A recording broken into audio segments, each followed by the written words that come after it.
Have you been gathering all of the legendary nodes to make the new combat gear, but you haven't had enough tomestones to be able to actually craft the ingredients? Are you trying to make some extra gil without too much hassle? Trying to gear up for Savage early as soon as the patch comes out and trying to figure out the best way to cap your tomes? Or maybe you're just still trying to finish your Endwalker weapon relics? Well, hunt trains are exactly what you need. My name is Tenelin, and let's get into it. Let's start at the beginning though. First off, a hunt. A hunt is a specific rare mob that spawns in the overworld, and it can be killed with anybody on the map. For the Dawntrail hunts specifically, they drop a currency called Sacks of Nuts, and they drop all 3 of the combat tomestones: the Poetics, the Heliometry, and even the weekly cap Mathematics. This makes them one of the best ways to get heliometries, which you do need a lot of if you are a crafter trying to make the new combat gear. There's no real limit to how many of these you can earn from hunt trains other than the amount of hunt trains that are available. So, what is a hunt train? Hunt trains are a community-run event where a group of amazing individuals work together to spawn all of the available A-rank hunts in the expansion maps. They then coordinate to hunt them together in a quick order to knock them all out in a 30 to 60 minute window. Now, these are things that they invite as many people as they can to, and you really should show these people some love because the work that they put in to be able to spawn these hunts and do these in a specific order is a decent amount. Obviously, in order to hunt the latest expansion hunt trains, you will have to have all of the maps unlocked if you want to be able to complete them all. You are going to hop through every single, in this case, Dawntrail map, but this guide can be used for any expansion as a basis to understanding hunt trains. Now, hunt trains are not always available, as all of the hunt targets have unique spawn windows and can only spawn after a cooldown period once they've been killed. You're going to have to utilize a few different tools in order to be able to coordinate with the train runners, usually referred to as conductors, and their teams to be able to know when the trains are running. If you want to do multiple of them in a smaller window, it is a good idea to be able to hop servers to be able to join up with any of the servers that are running the train at the time. In order to do so, I would highly recommend you join one of the hunt train discords. For example, the Faloop server, which is the one I'm going to show you here. This is a Final Fantasy Hunt, Fate, and other world event server that covers anywhere but, I believe, Primal for this one in particular. There are other Discord servers that you can find, and my recommendation is to ask around on your local server for one of 2 things. You can ask which hunt train server is used in your area, or you could ask people on your server to be invited to a link shell or a cross-world link shell in which they announce the hunt trains there. It really is a server-by-server basis. Each community kind of does things their own way, but in general, if you join the Discords that have a multitude of different servers that they cover, that's the easiest way to find them. So let's go ahead and take a look at Faloop. Alright, so we are going to go to faloop.app. This is the homepage that you'll come to, and if you click over to community, they'll give you a list of all of the different Discord servers that you can join. Go ahead and find which one you're on, and for my example, I am on Crystal, so I'm going to go ahead and show you how to join these servers. If you click, it's going to pop up in your Discord app, so let's go ahead and take a look over there. Once you get into it, it's going to ask you to follow some simple instructions of typing /IAM, and then it'll ask you to fill out your character name and your server that you're on, and then it's actually going to find you your character so that it can automatically assign roles to you. Now, what I would do once you've done that is I would scroll down to your world center and hit the setup channel and scroll through and assign yourself some ranks so that you get tagged.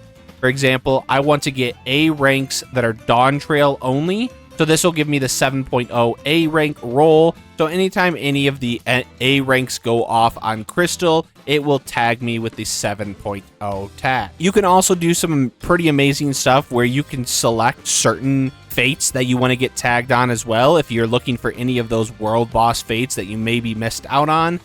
And you can even set yourself up with S rank roles if you wanted to. I'm going to just focus on the A ranks in particular here, on just the Dawntrail ones. Now, anytime any of the trains go off, I'm going to get tagged in the A trains channel, just showing me which the train is, where it is, and I'll cover this a little bit more later. This one in particular is the one that I'm going to show you in the footage that I have recorded today.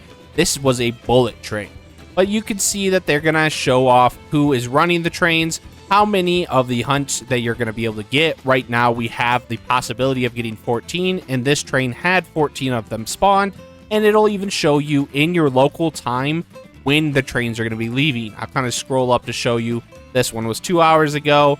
Some people don't use this fancier thing that shows off a particular time, so just look at the time of the post, and you'll get an idea of what's going on. So, once a hunt train has been called, there will be a location that they tell you to gather up at.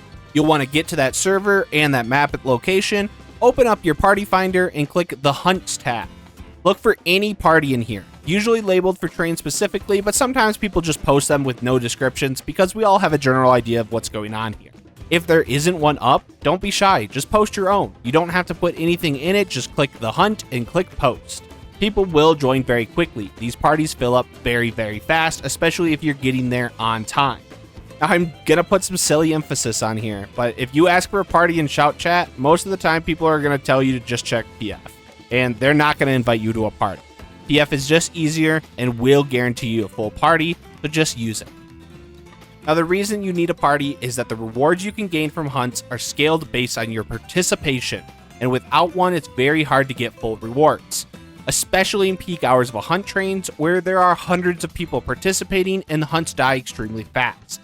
Sometimes these hunts will go down before you can even get a 1-2-3 combo done, and you'll only be stuck with a 5% reward because you didn't actually get full participation. If you have a full party, it's very unlikely that you miss out on the participation to get the maximum rewards. Now, once you're in your party and you're at the designated location for the start of the train, make sure you have shout chat open.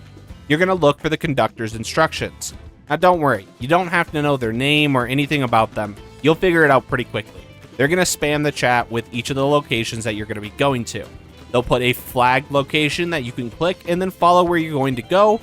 Just follow the group, get to the target, and take them out. Now, these mobs do technically have some very powerful moves. If you're early in an expansion where everybody's gear is very low for the area, you can have some times that you actually need to learn the mechanics because a lot of them can one-shot you. But I wouldn't worry about it too much if you're in 0.1 of the patch since the expansion comes out, or if you have decent gear, you're not going to have to worry about it too much. They will chunk you a decent amount if you get hit by some of the mechanics, but most of the time the marks are going to die before they actually do any of their big moves. In the rare case that you do see the cluster of all of the people moving to a particular location around the mob because they're doing some kind of channel, I would just move to where they are. Now, I also always recommend going on a level 100 tank if you have one available, as it will help you keep alive, and it also builds participation in the hunt a lot easier than actually doing damage. Spamming your provoke and your taunt abilities, gaining enmity, throwing up mitigations, doing any healing that you can, as well as hitting the boss with your 1-2-3 combo or any additional damage, will build your participation very, very quickly. Once the mob does die, it's courtesy to make sure that everybody who died is rezzed. Many conductors will not ping the new location for the next mark until they see that everybody is up. So if you are able to hop on a healer and help res people if there was a catastrophic event, it will just help speed things up. Once the next mark is called though, follow the conductor, hit the new hunt, and be sure to check all of their messages for which maps you're going to next. There are only 2 hunts per map, so you'll do 2 and then move to a new map, rinse and repeat until you've done all of the maps. Now, there is one exception to this rule, depending on when you are playing during the timeline of an expansion, but there are occasionally multiple instances of a map, which means you need to pay careful attention when the map is called in order to know which instance you should be going in. The conductor will always ping the location and then follow it with which instance you need to go to. Once you're in that new map, you can click on the Aetherite and choose Change Instance in order to go to the different ones. Usually, they're 1, 2, and 3. I have seen in Dawntrail, I believe we got 4 and 5. I don't think I've ever seen 6, but just to give you an idea, there are some times that you're going to repeat the same map over and over again if there's multiple instances, because each instance of the map can have 2 hunts. Now, when this happens, if you are in a very, very packed hunt train, you may encounter errors where there are too many people in the instance, and too many people are trying to hop between instances at once. You'll get an error that it's too cluttered or something like that. Just keep opening the interface and keep trying to switch instances and hope that you can get it. Sometimes though, and this really is only in those first few weeks of an expansion, it can be very difficult to move with the hunt train during peak hours. So just keep that in mind. If you're able to do them in the slightly off-peak times, it might be easier, but again, this is only at an expansion release that you really see this problem. Now let's touch on some of the terminology and etiquette that you should know about hunt trains. First off, the different types of trains. Now there are bullet, normal, and leisurely trains. I'm sure you might be able to figure it out, but just be very aware of the differences and pick the train that best suits your playstyle. Don't be the person that shows up to a bullet train and yells in shout chat that's too fast, or goes to a leisure train and yells that it's too slow. You're just going to look like a jerk. So let's touch on the normal pace of a hunt train though. Normally a conductor will ping a meetup location, ping the mob, you'll kill it, you'll wait a second, and then the next mark will be given. Then you'll go kill that one, and then you'll move to a new map, to a new location that the conductor will ping, and you'll wait for everybody to show up on that map. Most conductors will give people some time to get into the next map, and then go to the next hunt mark once they feel that everybody's in there. You'll rinse and repeat. This is a pretty standard pace that most conductors will do. Then there are bullet trains. Now bullet trains can be insanely intense, but if you know what's going on with them, and you have an idea of what the hunt trains are, then these ones can be very good. Personally, these are my favorite because they go very, very quickly, you get them done, and you don't have to worry about waiting around. Now, I would not recommend going to a bullet train if you're new to hunt trains, have slow internet, or long loading times, as it's going to be a bad time for you. Bullet trains will ping a meetup location, wait for the start time, and then they go until they are done. They will ping a mark, that mark dies, they will ping the next mark, that mark dies, they will ping the next mark on the next map already, so you need to port very quickly, hop over there, and run immediately to that next mark. That is the biggest difference. They will not wait for people to get to the new map, they will just ping the next mark in the next map, and you can immediately go there. It's kind of like a race, it's a very go fast event. You'll want to go to the marks, you'll want to burst as much damage as you can, kill, move, until you're done. Bullet trains do conclude about half as quickly as some of the other trains, especially if it is a bullet train during a, let's say, Tuesday morning right before Savage Tier gets released. Finally, there are a few conductors that will do leisure trains. Now, these aren't much different than a normal train. They really only have a little bit more downtime between hunts and maybe a bit more waiting between maps just to ensure everybody is there. This is really just the conductors that sometimes like to make things a little bit easier for the people that want to go a little bit slower. They may ask in shout chat to make sure that everybody in a party gets moved over and things like that. You very rarely see these, but if they are on more of your wheelhouse, keep an eye out for the leisure trains. They just try to make sure that there aren't any stragglers. But none of the methods of hunt trains are better than others. They are all personal preference, so pick which type you want and keep an eye out for when they're called in the Discord channels. Now let's talk etiquette. Honestly, it's really simple. Don't be a jerk, don't be yelling in shout chat, thank your conductor, join a party in the PF, don't beg for a party, res your downed, and have fun. Hunt trains do have their own meme culture, and they have the particular conductors that do these all of the time. So you'll kind of get to know the type of conductor and the type of people that end up following them. But let's get back to the rewards that you get for hunt trains. There are a few main things. You'll get sacks of nuts, you'll get all of the combat tombstones, and then you'll also get these clusters. Now, sacks of nuts can be traded at various vendors in each expansion map and are marked on the map as such. The things you can buy do get updates occasionally, but vary from gear, materia, mounts, and minions, so be sure to check them all out. There are a handful of unique mounts that you can get from them, and some of them are really cool. If you have nothing else to spend your sacks of nuts on, I would recommend spending them on combat materia.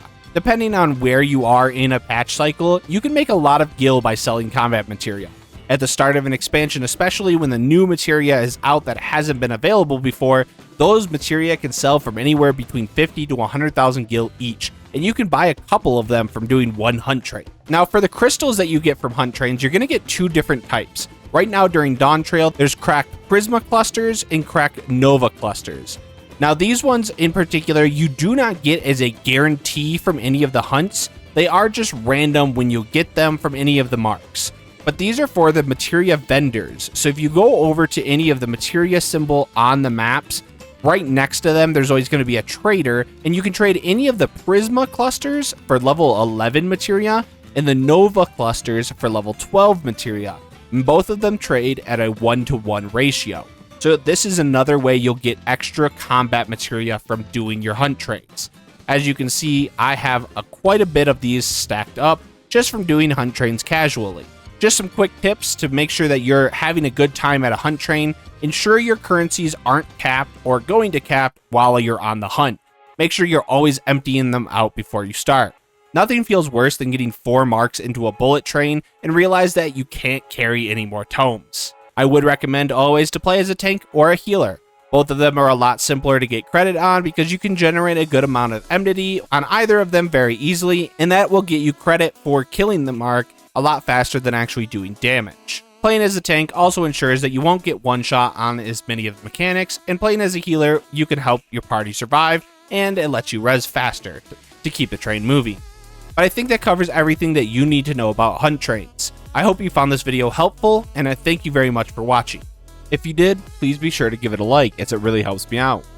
If you do want to support me more, I do have membership on my channel starting at just $1, and that gets you access to things like a high quality symbol next to your name in the comments, early access to some of my videos, as well as a shiny role in my Discord to show off your support. I would like to say thank you to all of these members here, as I really do appreciate the support.